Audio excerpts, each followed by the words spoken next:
దేవుని బిడ్డలారా, మీ అందరికీ నా హృదయపూర్వక వందనాలు తెలియజేస్తున్నాను. మీరందరూ బాగున్నారా? మరొక దినాన్ని దేవుడు మనకు అనుగ్రహించినందుకు దేవునికి స్తోత్రం. సరే, 103వ కీర్తన 3వ వచనంలో ఒక అద్భుతమైనటువంటి మాటను దేవుడు మనకు అనుగ్రహిస్తున్నాడు. ఆయన దోషములను క్షమించువాడు, నీ సంకటములన్నిటినీ కుదుర్చువాడు. ప్రియమైనటువంటి దేవుని బిడ్డలారా, మనకు చాలా సమస్యలు ఒక్కొక్కసారి మనల్ని చుట్టుముట్టినప్పుడు ఆ సమస్యల గుండా మనం ఎన్నో ప్రయత్నాలు చేస్తాం.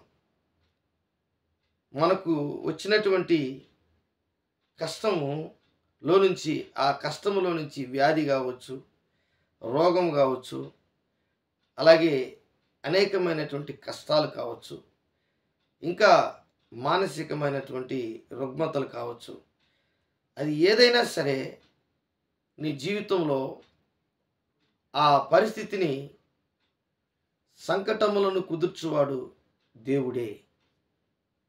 కాబట్టి నువ్వు ఏ పరిస్థితిలో ఉన్నావా అనేది మనకు బాగా తెలుసు. మనం ఏ పరిస్థితిలో ఉన్నాము, నేను ఏ పరిస్థితిలో ఉన్నాను అనేది నాకు బాగా తెలుసు.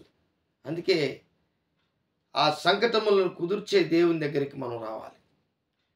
అదే మన ప్రభువును రక్షకుడైన యేసుక్రీస్తు దగ్గరికి వచ్చినటువంటి వారందరినీ ఆయన కనికరించి అనేకమైనటువంటి గొప్ప కార్యాలు, స్వస్థతలు, ఆశ్చర్య కార్యాలు వారి జీవితంలో దేవుడు చేశాడు.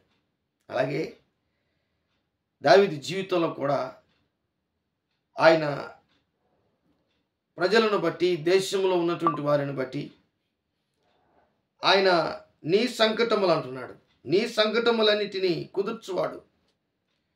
కాబట్టి నీ యొక్క పరిస్థితిలో ఏ విధమైనటువంటి కుదరని పరిస్థితులు ఎన్నున్నాయో, కుదరని అంటే నీవు ఎంత డబ్బు వెచ్చించినా, ఎంత శ్రమ నువ్వు పడినా, ఎంత కష్టపడినా నీ జీవితంలో నీ జీవితంలో కుదరలేకపోతుందా? నీవు దాన్ని చేసుకోలేకపోతున్నావా? నీ జీవితంలో దాన్ని పొందుకోలేకపోతున్నావా? ఆ ఆశీర్వాదాలను చూడలేకపోతున్నావా? దేవుని బిడ్డలారా, దేవుడు దావీదు ద్వారా చెప్తున్నాడు, నీ సంకటములన్నిటినీ కుదుర్చువాడు. కాబట్టి ఈరోజు ఒక చిన్న ఉదాహరణ నేను మీ ముందు పెట్టాలని ఆశపడుతున్నాను.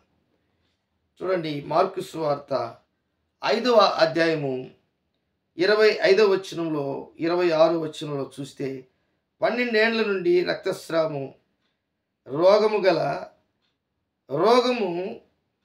12 ఏళ్ల నుండి రక్తస్రావం రోగము కలిగిన ఒక స్త్రీ ఉండెను. దేవుని బిడ్డలారా, బాగా గమనించండి. 12 సంవత్సరాలు రోగము కలిగి ఉండినటువంటి ఒక స్త్రీ. ఆమె అనేక వైద్యుల చేత ఎన్నో తిప్పలు పడి తనకు కలిగినదంతయు వ్యయము చేసుకొని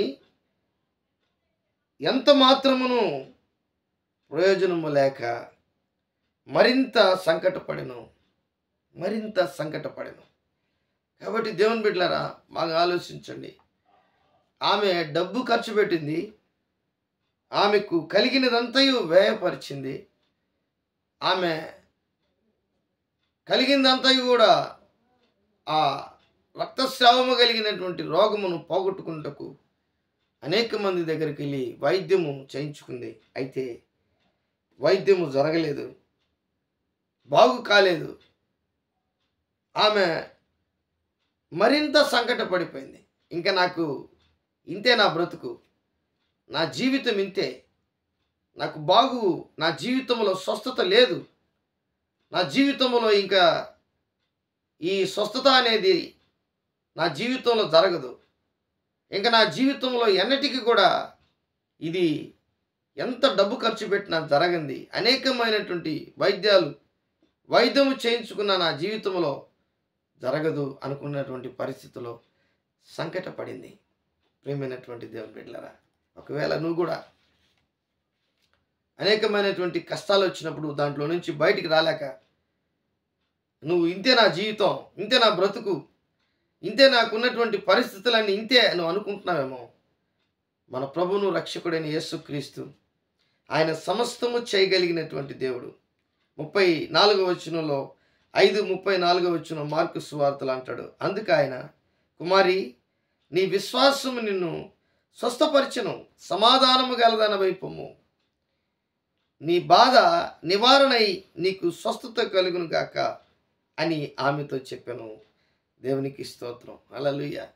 ఈరోజు నీ జీవితంలో ఆయన కార్యము ఎలాంటి అద్భుతము ఆయన జీవితంలో ఆమె జీవితంలో ఆయన చేశాడంటే, యేసయ్య చేశాడంటే, వస్త్రపు చెంగును ముట్టి నేను స్వస్థత పొందాలి అనుకుందామె.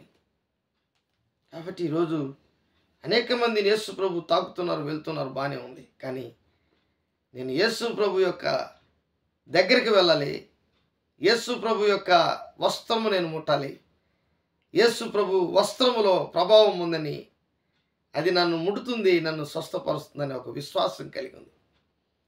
కాబట్టి ఈరోజు విశ్వాసం అనేది నిరీక్షించు వాటి యొక్క నిజస్వరూపం, అదృశ్యమైనది ఉన్నవనటుకు రుజువునైనది. కాబట్టి ఈరోజు నీ ఆత్మీయ జీవితంలో విశ్వాసానికి నువ్వు పదును పెట్టాలి.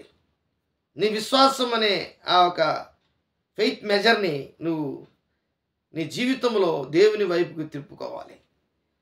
నీకు ఇష్టమైన రీతిలో దాన్ని మలుచుకోవడం కంటే కూడా దేవునికి ఇష్టమైన రీతిలో, దేవుని మీద ఆధారపడి జీవించే ఆ రీతిలో, నమ్మకము కలిగినటువంటి రీతిలో నువ్వు వచ్చినట్లయితే ఖచ్చితంగా దేవుడు సహాయం చేస్తాడు, స్వస్థత ఇస్తాడు. అలాగే లూకా సువార్తలో కూడా ఒక మాట ఉంది. 8వ అధ్యాయము, లూకా సువార్త 8వ అధ్యాయము 43లో, అప్పుడు 12 ఏళ్ల నుండి రక్తస్రావము రోగము గల ఒక స్త్రీ యవ్వని చేతను స్వస్థత నొందనదై యవ్వని చేతను స్వస్థత నొందనదై ఆయన వెనుకకు వచ్చి ఆయన వస్త్రపు చెంగు ముట్టెను. వెంటనే ఆమె రక్తస్రావము నిలిచిపోయాను. ప్రియమైనటువంటి దేవుని బిడ్డలారా, ఆలోచించండి ఒకసారి. అంటే ఎవరు చేయనటువంటి కార్యం ఎవరు చేస్తారు? మన ప్రభువును రక్షకుడైన యేసుక్రీస్తు ఆయన పొందిన దెబ్బల చేత నీకు స్వస్థత వస్తుంది. యెషయా గ్రంథం 53వ అధ్యాయంలో మనకు కనబడుతుంది, ఆయన పొందిన దెబ్బల చేత మనకు స్వస్థత. నిర్గమకాండం 15వ అధ్యాయం ఆఖరి 2 వచనాల్లో స్వస్థపరిచి యెహోవాను నేనే అని దేవుడు చెప్తున్నాడు. కాబట్టి నీ జీవితంలో, నా జీవితం, మనందరి జీవితంలో నీ పరిస్థితులు, సంకటములను కుదర్చగలిగినటువంటి దేవుడు, కుదిరించగలిగినటువంటి దేవుడు, నెమ్మది కలిగించగలిగినటువంటి దేవుడు ఈరోజు నిన్ను ప్రేమిస్తున్నాడు. దేవునికి స్తోత్రం. ప్రార్థన చేసుకుందాం. నిన్ను స్వస్థపరుస్తాడు, నిన్ను విడుదల చేస్తాడు. నీ సంకటములను కుదిరిచే దేవుడు మన ప్రభువును రక్షకుడైన యేసుక్రీస్తు. ప్రేమ కలిగిన దేవా, ఈ యొక్క ఉదయకాలం ముందు నీ పాద సన్నిధికి వస్తున్నా. మా జీవితాలలో ప్రభువా నీ మీద ఆధారపడితే, నిన్ను మేము కనుగొంటే, నీకు ఇష్టమైన రీతిలో విశ్వాసము కలిగి నీ దగ్గరికి వస్తే ఖచ్చితంగా మా జీవితంలో అద్భుతాలు, ఆశ్చర్యకార్యాలు జరుగుతాయని నాయన, రక్తస్రావము కలిగినటువంటి స్త్రీని ఆమె సంకటములను కుదిర్చావు. దావీదు జీవితంలో అనేక మంది అతనితో ఉన్నటువంటి వారికి, దావీదుకి సంకటములను కుదిర్చావు. ఈరోజు నాకు మా అందరికీ కూడా సంకటములు కుదర్చమని నజరేయుడైన యేసు నామములో అడిగి వేడుకుంటున్నాను తండ్రి. ఆమేన్, ఆమేన్.